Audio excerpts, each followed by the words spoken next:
Oh, great. Here we go. Someone else has something to say about Dark Souls 2. What more original thoughts could anyone have? I've been playing this game for the last 10 years, and since then there's been no shortage of people wanting to put in their 2 cents. It seems there's always something left to be explored with this, and whether you love it, I like Dark Souls 2. or hate it, You fucking idiot. I hate this guy. or just don't really care, Bro, that looked like battle chess. Battle chess. you'll at least have something to say. That's why I'd say if you're wondering whose opinion is the right one, the answer is always going to be yours. You can't really get a full picture just by listening to what other people tell you. If you try it for yourself, you'll find what you like and what you don't, because it can drastically change from person to person. Whether you've never played it, or you only played through once years ago, I highly recommend picking it up and finding what you have to say about it. So, before I get into my thoughts, let me start with just what you need to know on a new save. Stay away from this thing, and make sure you're putting points into ADP early on. And that's it. The world is your oyster. This game is quite open-ended. If you're looking to get the full Dark Souls 2 experience and you want to give it a fighting chance, I'd say engage with the multiplayer, use bonfire aesthetics, and once you're done and you get bored, maybe give New Game Plus a shot. These are my suggestions, of course, and you should play the game however you want to play it and see if it works for you. This game in particular focuses less on the action and more on experimentation, so by all means, experiment. Slow it down, take in the sights, look for cool stuff, use that stuff. With that out of the way, let's get into the meat. This video isn't meant to be an exhaustive or definitive retrospective. I just want to look at a few of this game's pros and cons to maybe debunk a couple misconceptions, and also highlight what I personally really love. If this video does well, I can make a part 2, but for now, this will be another opinion on Dark Souls 2.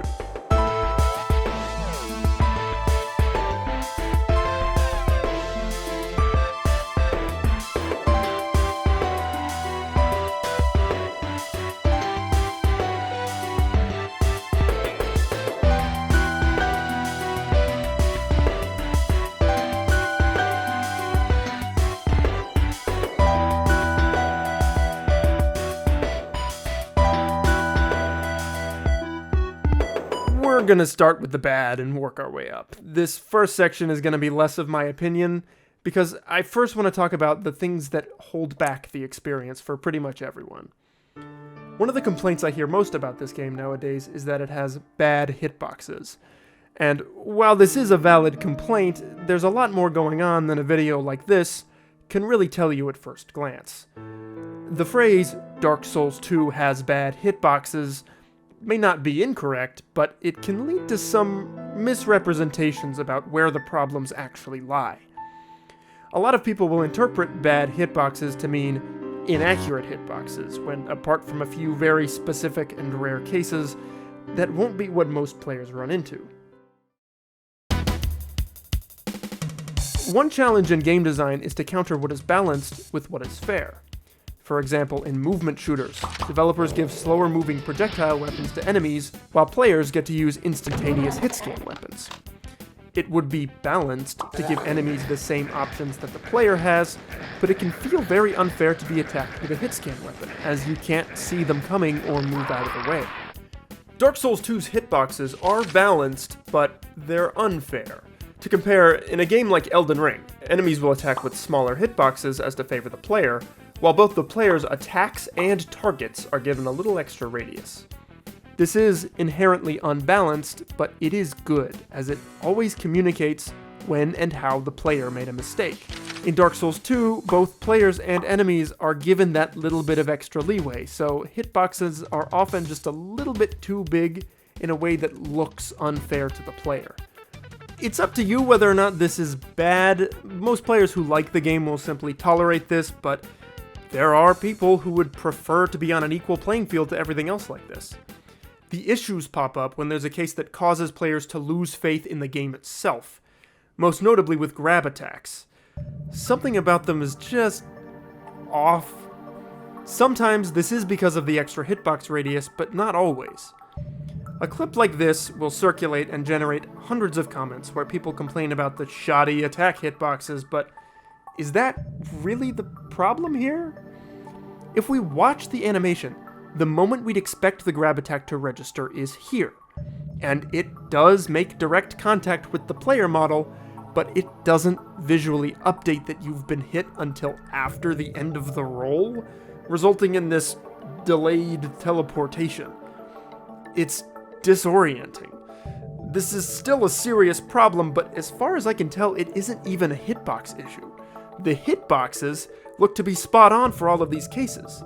I think most people just assume the attack registered from that far away because it's not immediately obvious what's going on. Again, there are cases where this can happen, but this isn't even a problem exclusive to Dark Souls 2. Hitbox or not, a single experience like this can leave a bad taste in players' mouths and lead them to the conclusion they were cheated by the game, when it simply didn't communicate to them that they made a mistake. There's a similar problem in multiplayer that's made worse by how the game calculates parries and backstabs, and to me, this is such a shame, because when everything is working as intended, the pacing and variety of Dark Souls 2 PvP can add up to give you the most fun duels you'll have in the entire franchise. But people give up so quickly after encountering something like this that they never get to experience it. Now, if you've played the other Soulsborne games, you may have been thinking earlier that it shouldn't have even been possible for a player to get hit like this during a medium roll because of the invincibility frames. You'd be right, but Dark Souls 2 doesn't treat iframes in the same way.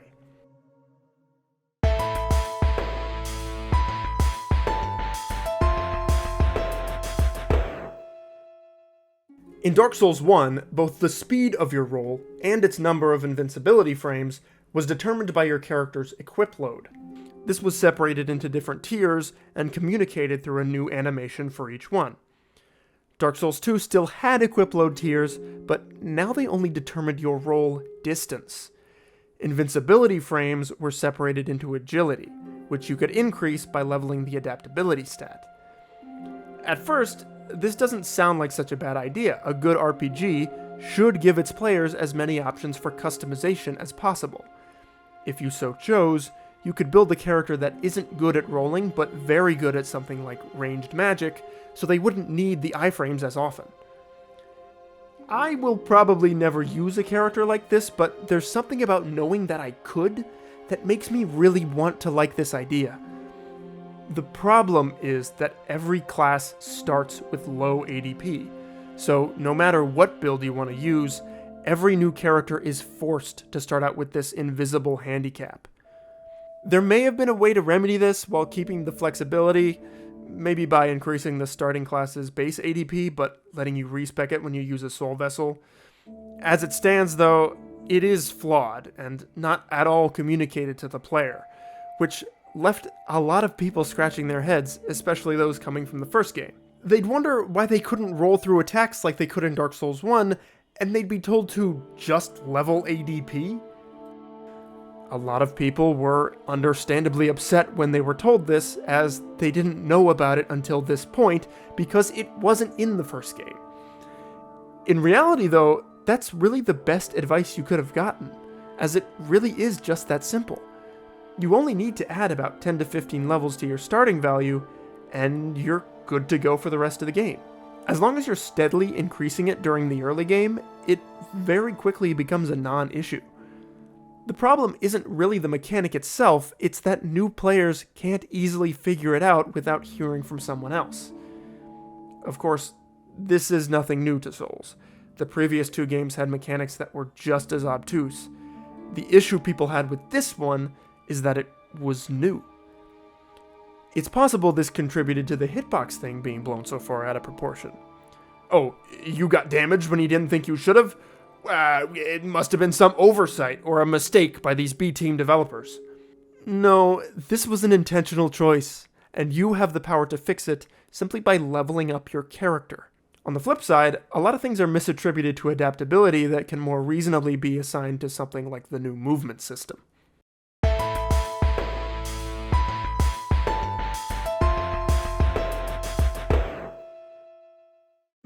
Dark Souls 1's movement left a lot to be desired, but it was a solid foundation.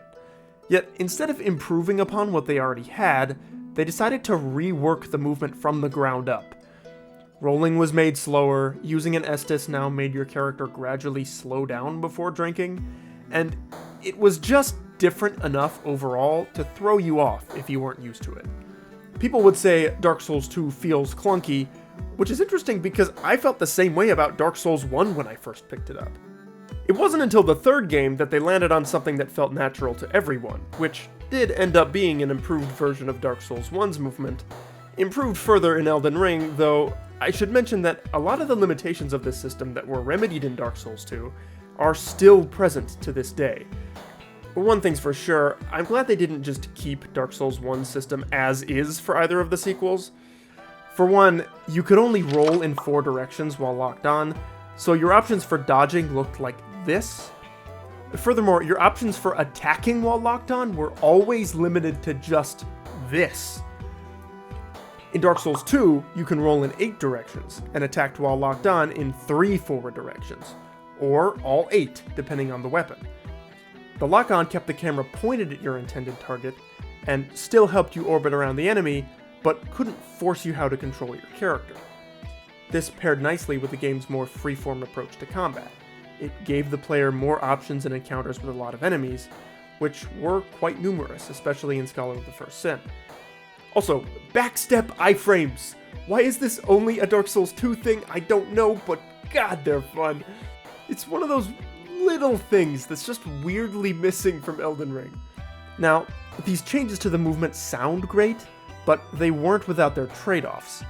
For one, moving around without lock-on was now limited to 8 directions, which is particularly annoying because this game doesn't expect you to use the lock-on as often, but it wasn't as big a problem as this clip may suggest. And the thing is, like, you can turn a little bit if you find the sweet spot, like that. That's the least I can turn it. But that's like if I'm moving my left analog stick with like great care. Hey, you can just move the camera. You now have full omnidirectional control of your character. The game has given you the tools to have as much control and freedom as you could want, but you just need to learn the tools first. If you came from the last game, you probably wanted to just hop in and enjoy more Dark Souls, but instead you had to slog through this new learning curve. People were naturally resistant to this, and struggled throughout the entire game because of it. It was common for people to mistake their own unwillingness to learn as a fault in the game, but if you put in the work, you might just find that you love it. There are plenty of games with movement systems that seem unnatural at first, but once you master it, man, you feel on top of the world! This is one of those games. Dark Souls 1's movement was easier to learn, but not nearly as fun to master.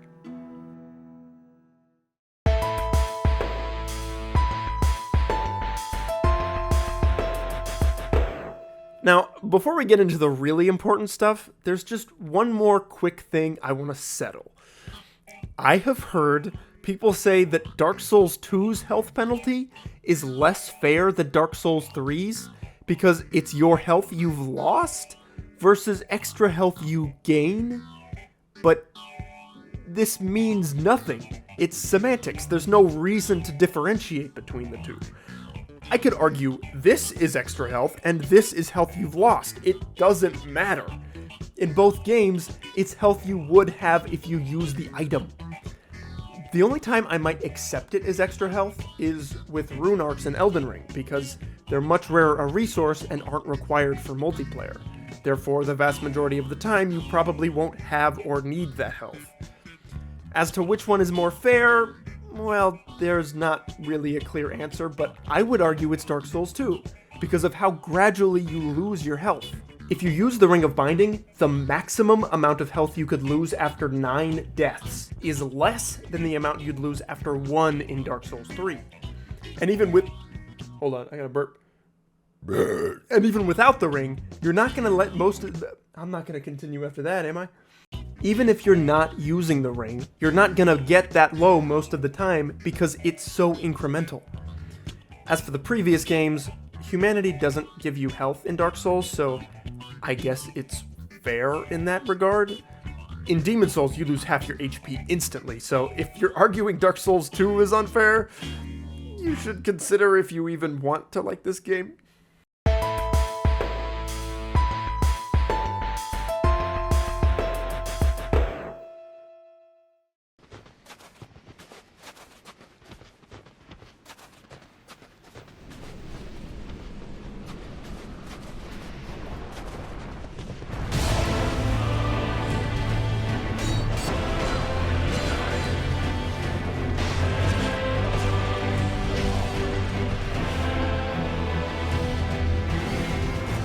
Ah yes, the infamous 3 Gauntlets of Death. There's one in each DLC, and they've become the source of a lot of complaints about this game, especially Frigid Outskirts. When people talk about the boss runbacks, they'll almost always cite one of these areas. And all that just for a reskin boss from earlier in the game? What if I told you this was kind of the point of these areas, and on top of that, you were never meant to play them alone?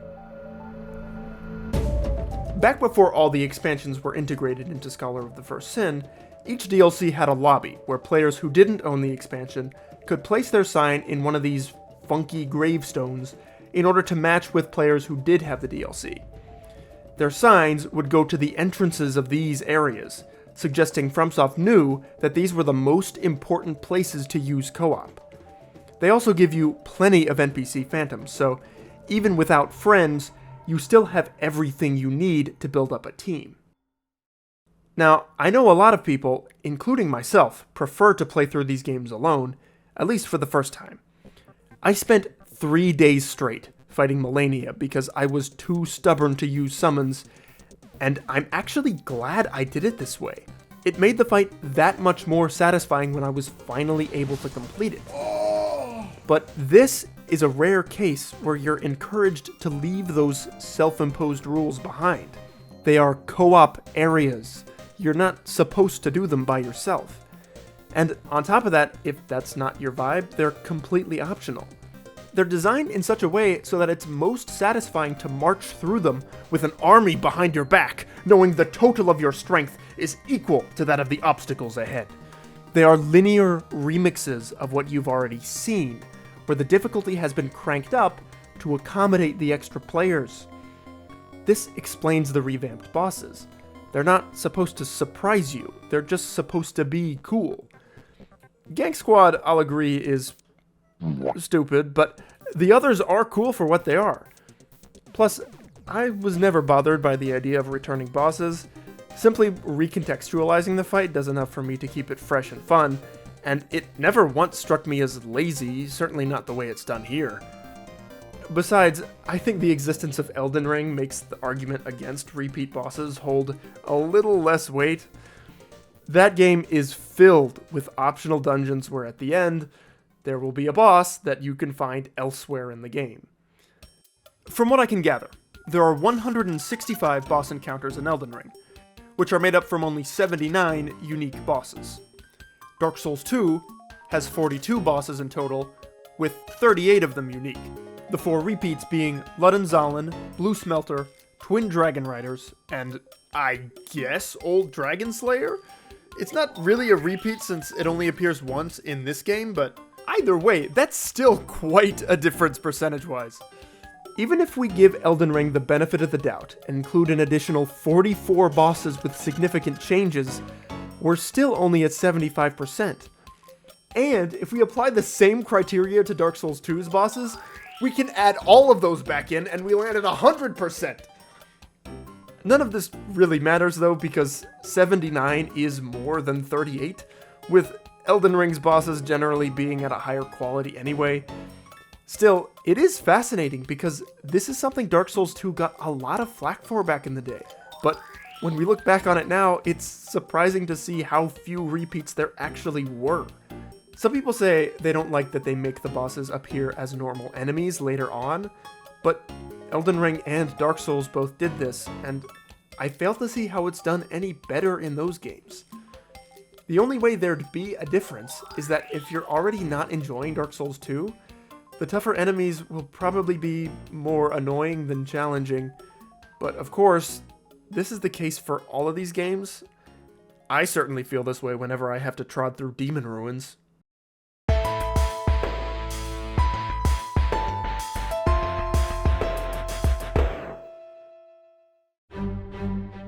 The shopping cart is the ultimate litmus test for whether a person is capable of self-governing. To return the shopping cart is an easy, convenient task, and one which we all recognize as the correct, appropriate thing to do. To return the shopping cart is objectively right. There are no situations other than dire emergencies in which a person is not able to return their cart. Simultaneously, it is not illegal to abandon your shopping cart. Therefore, the shopping cart presents itself as the apex example of whether a person will do what is right without being forced to do it. No one will punish you for not returning your shopping cart. No one will fine you or kill you for not returning the shopping cart. You gain nothing by returning the shopping cart. You must return the shopping cart out of the goodness of your own heart. You must return the shopping cart because it is the right thing to do. Because it is correct. A person who is unable to do this is no better than an animal. An absolute savage who can only be made to do what is right by threatening them with a law and the force that stands behind it. The shopping cart is what determines whether a person is a good or bad member of society. Why am I saying this? Well, if you played the game within the first couple of years after release, you might remember that the online community was unusually respectful.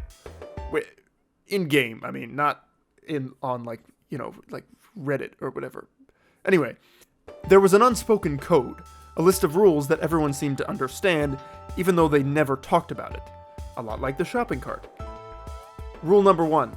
PvP was always between two people, regardless of how many phantoms were in the world or who the invader was.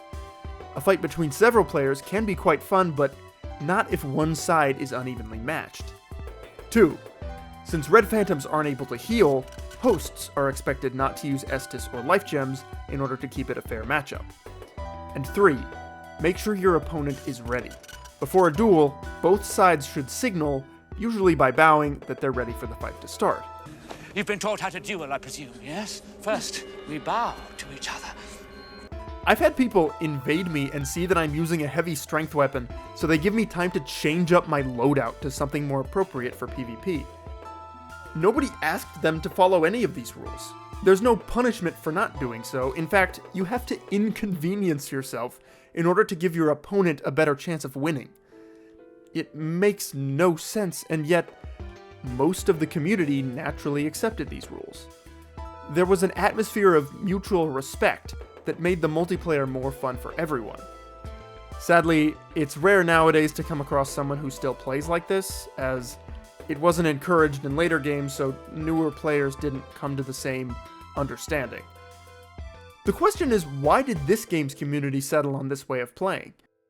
One theory is that it's because the game was so contentious. People who loved it would use the code as a way to acknowledge one another, but I like to think it's because it was already present in the gameplay itself. You could argue it stems from the way covenants are set up, or from the sin mechanic, but it also comes from the way the player is taught to interact with the world. My favorite example of this is in the Dragon Shrine in Scholar of the First Sin. The area is divided into multiple sections, and in each section, there's a Drake Keeper for the player to duel. Before each fight, the Dragon Knights will bow, telling you they're ready to act as referees for the duel. If you win, they'll have no reason to fight you, and you can continue.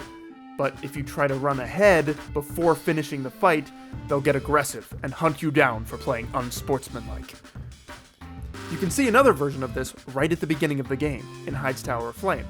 Not only are the Old Knights and the Drake Keeper similar design-wise, but both factions also follow the same honor code. This is the game teaching you how to approach its combat. Take it slow. Treat every enemy as its own encounter and you won't get overwhelmed. Of course, this would get boring if you had to do it all the time, so The game pulls plenty of pranks and surprises to keep you on your toes, a lot like how you might see the occasional troll in PvP. This is a troll game. This is literally Cat Mario, bro. To a lot of people, this is annoying, but I like it. The game has the same sense of humor that you might find from other players. As long as it's the clever and funny kind of troll and they're not cheating or something, I think it's a welcome sight.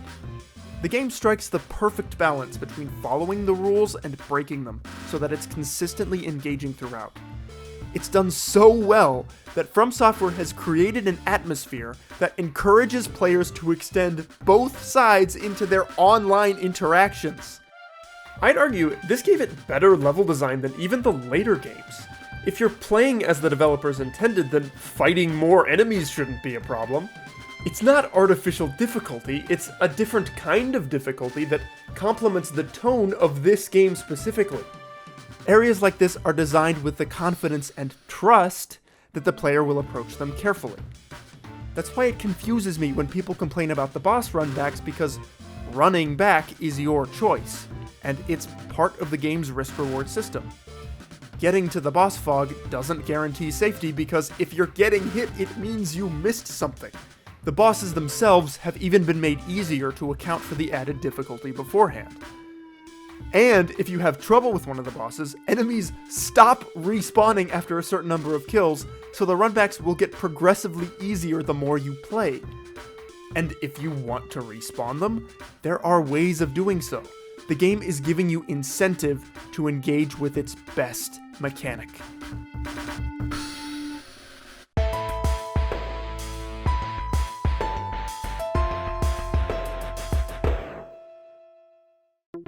I've always said that if you play Dark Souls 2 with the goal of simply getting to the end, you're going to have a bad time, because you're not focusing on the optional content or the New Game Plus mechanics, or really anything that sets this game apart.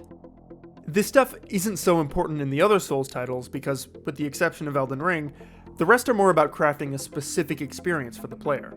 A very good experience, yes, but Dark Souls 2 is most fun when you just kind of dick around and do your own thing. Bonfire ascetics are the heart and soul of the game, because they're a tool you can use to do this. If you're not aware, burning an ascetic at a bonfire will raise that area's bonfire intensity, respawning any bosses or despawn enemies, and essentially bringing that area into New Game Plus. And New Game Plus isn't just a flat damage and health boost. It fundamentally changes the experience by adding new enemies, new item drops, and even new boss mechanics and encounters. Your goal should not just be to beat the final boss. You should be re-challenging areas and bosses that you like as you play. The game's difficulty curve has this in mind, a lot like how Elden Ring? Oh my god! The game's difficulty curve has this in mind, a lot like how Elden Ring expects you to explore before fighting Margit or Tree Sentinel. And once you do beat the game, start another loop. It's a lot like Diablo 2, in that grinding and collecting are actually made really fun. This made that game firmly regarded as one of the greatest ARPGs of all time, but when a different franchise further innovates on that same gameplay loop 15 years later, people hate it? I seriously don't understand. The only reason I can come up with is that people just miss this mechanic. They try to finish as fast as possible, so they never use a bonfire ascetic. They expect New Game Plus to be like the other games, so they just drop it when they think it's done. I guess maybe good New Game Plus just isn't valued. The only other game I've played that treats it as something truly special like this is Starfield, and that game is just as, if not even more, disliked. It's something I find to be sorely missed from Elden Ring. Not only does nothing change on a second loop, but you'd expect the difficulty curve to continue where the end of the game left off, but in reality it looks more like this. It's an increase, yes, but not enough to match your character at that point. It's too easy. It's the main thing keeping me coming back to Dark Souls 2 instead. It would be difficult for them to add something like ascetics into the open world, as they'd have to work per large area instead of per grace, but it could have been done, and I just hope they do something with New Game Plus in the DLC.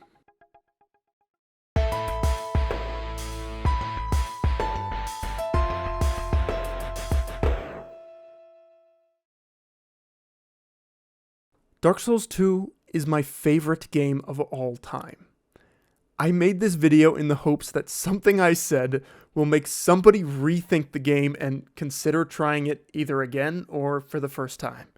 But part of me is scared that it's all for nothing and that sometimes the game just can't click. I have trouble accepting this because for me, there's nothing not to love. I bought Dark Souls 2 in 2014 because I wanted to experience what this game was doing. If Dark Souls 1 came out around that time, I definitely would not have connected with it. It's because of Dark Souls 2 that I love From Software, and it saddens me that because of the backlash, so many good ideas never made it to any other game. Elden Ring is a close second favorite, and I expect the DLC could push it to the top, but for now, there's something about Dark Souls 2 that keeps it up there a decade later. I am so tired of getting into arguments with people who never even played the game, who shit on it just because it's popular not to like. Every point they could make is meaningless to me because I like all of it. If it didn't click for you, that's fine, but you don't have anything to gain by spreading negativity.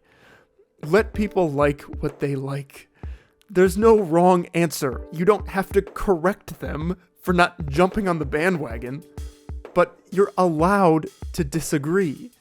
In fact, if you take anything away from this video, it should be don't listen to me.